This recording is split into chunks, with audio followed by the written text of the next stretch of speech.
हम लोग internet of things का कोर्स जो हमारा स्टार्ट है कर रहे हैं। लास्ट टाइम हम लोगों ने उसकी कुछ बेसिक्स को स्टडी किया था और इस चीज़ को स्टडी किया था कि हम आईओटी को क्यों पढ़ना चाह रहे हैं।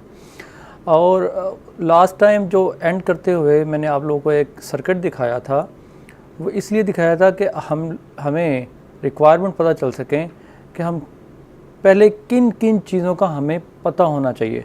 अगर आप स्लाइड पे देखें तो राइट साइड पर जो अपर कॉर्नर है उसमें 5 वोल्ट लिखा हुआ है और उसके बाद अगली डायग्राम में अगर आप देखें तो एक नीचे मैंने सर्कल लगाया हुआ है जिसमें ग्राउंड लिखा हुआ है।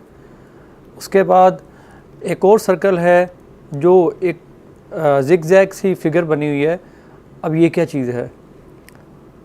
उसके बाद एक और ट्रायंगल सी बनी हुई है। अब ये क्या चीज़ है? इसी तरह एक और आपके सामने एक स्विच सा बना हुआ नज़र आ रहा है और फिर उसके बाद आपको एक और बड़ी ट्रायंगल नज़र आ रही है। अब ये छोटी छोटी चीज़ें जो हैं हमें पहले इनसे फेमिलियराइज़ होना पड़ेगा, हमें इन चीज़ों को सीखना पड़ेगा। तो बेसिक कंपोनेंट्स का आइडिया लेकर इंशाल्लाह हम फिर आहिस्ता आहिस्ता अपने असल टारगेट की तरफ मूव करेंगे, लेकिन इन चीज़ों का पता होना बहुत ज़रूरी है।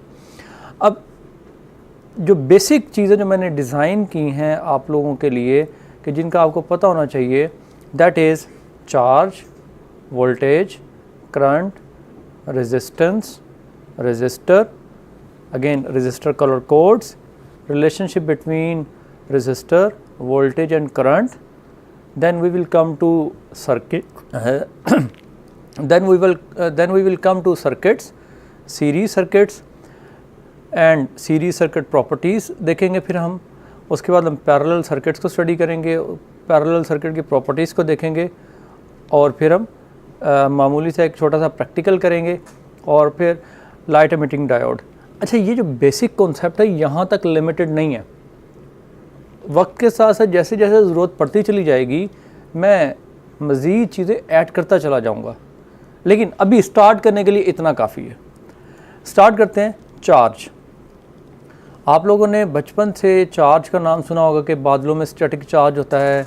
अगर हम अपने बालों पे कंघी करें तो वो कागज़ के टुकड़ों को अपनी तरफ खींचना शुरू कर देता है, वो चार्ज है, स्टैटिक चार्ज है। चार्ज है क्या चीज़? किसी भी छोटे से छोटे पार्टिकल की वो प्रॉपर्टी है जिसकी वजह से वो फोर्स ऑफ अट्रैक्शन या रिपल्शन फील करता है। चार्ज को हम उसमें उसका वज़न नहीं कर सकते, ये प्रॉपर्टी है, इसको फील किया जाता है। अब आप लोगों ने बचपन से एटम के 3 पार्टिकल्स पढ़े होंगे, proton, neutron, electron. By the way और ज़्यादा भी हैं, लेकिन जो हमारे मेन डोमिनेंट पार्टिकल्स ये 3 हैं। अब इसमें आप लोगों ने देखा, सुना भी हुआ है कि हमारे इलेक्ट्रॉन पर नेगेटिव चार्ज होता है और प्रोटॉन पर पॉजिटिव चार्ज होता है। अच्छा, इसमें अहम बात यह है कि इलेक्ट्रॉन पे नेगेटिव चार्ज होना हम समझते हैं कोई नेगेटिविटी वाली बात है और प्रोटॉन पे पॉजिटिव चार्ज होना कोई पॉजिटिविटी वाली बात है।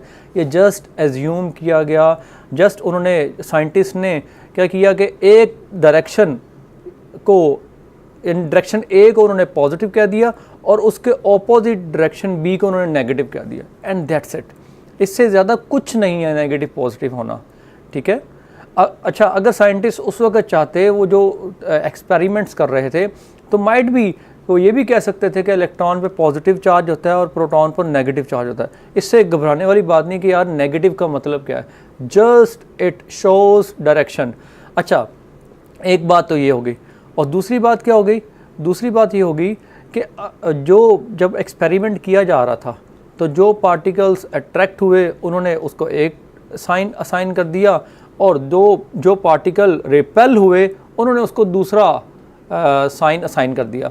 तो इस लिहाज से पॉजिटिव नेगेटिव में बिल्कुल परेशान नहीं होना।